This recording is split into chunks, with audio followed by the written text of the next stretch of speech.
तर अविनाश जाधव बोलत आहेत, थेट जाऊयात.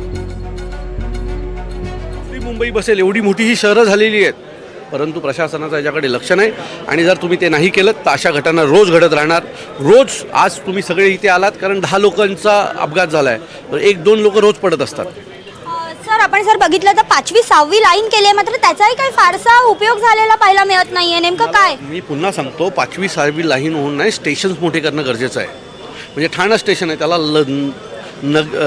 लगत कुठेतरी एक दुसरं स्टेशन उभं केलं पाहिजे, कारण लोकसंख्या डिवाईड झाली पाहिजे. ट्रान्सपोर्ट व्यवस्था अतिशय वाईट आहे आणि त्याच्यामुळे ह्या गोष्टी घडतात. सर, आपण रेल्वेचं म्हणतोय, मात्र जर आपण बघितलं तर सध्या माणकोली पूल झालेला आहे, मात्र त्या माणकोली पुलावरनं डोंबिवलीतनं ठाण्यात यायला जवळपास 2 ते 4 तास जातात. त्यामुळे रेल्वेचा प्रवास सोयीस्कर वाटतो लोकांना आणि त्यामुळे ही गर्दी वाढते. तर हे प्रवास देखील सुधारावे असं तुम्हाला सांगतो, चारी बाजूने इन्फ्रास्ट्रक्चर उभं राहिलं पाहिजे. तुमच्या बसेस व्यवस्थित झाल्या पाहिजे, तुमची ST सेवा व्यवस्थित झाली पाहिजे, तुमचे रस्ते व्यवस्थित असले पाहिजे. या सगळ्याच गोष्टींचा खोळंबा असल्यामुळे या घटना घडतात.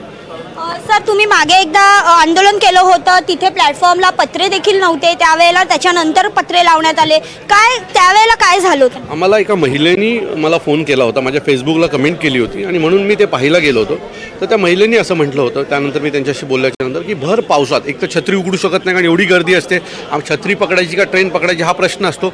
सो सगळ्या महिला भिजून कामाला जातात आणि जर संध्याकाळी येताना तसाच पाऊस असेल तसाच भिजत आम्हाला घरी जावं लागतं.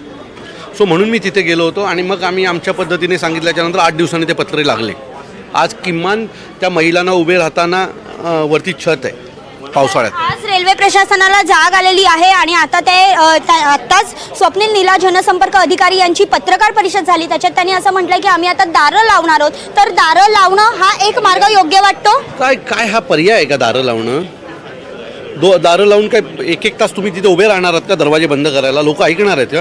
तुम्हाला प्लॅटफॉर्म मोठे करावे लागतील, तुम्हाला रेल्वेची संख्या वाढवायला लागेल, हा पर्याय आहे. आणि प्रशासनाला जाग आली, अशा घटना घडल्यावर अशा प्रेस कॉन्फरन्स होतात.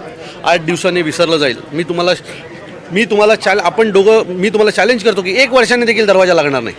आजच्या गोष्टीचं भार कमी करण्यासाठी आज केलेलं यांनी हे स्टेटमेंट आहे. उद्या सकाळी विसरून जातील. 1 वर्षानंतरही एकही दरवाजा लागलेला नसेल. धन्यवाद सर, आमच्याशी बातचीत केल्याबद्दल. तर आपण बघतोय की स्वतः अविनाश जाधव इथे होते. याआधी देखील अविनाश जाधव यांनी रेल्वेच्या प्रश्नावर वेळोवेळी आंदोलनं केलेली पाहायला मिळाली होती. मात्र आज ज्या पद्धतीने जनसंपर्क अधिकारी स्वप्नील नीला यांनी पत्रकार परिषदेत सांगितलं की आम्ही दारं लावू, मात्र दारं लावणं हा पर्याय असू शकतो का, यावरच मुळात एक मोठं प्रश्नचिन्ह निर्माण झालेलं पाहायला मिळतं. व्हिडिओ जर्नलिस्ट जितेंद्र वाघमारेंसह मी भाग्यश्री प्रधान, आचार्य, NDTV मराठी, मुंबई.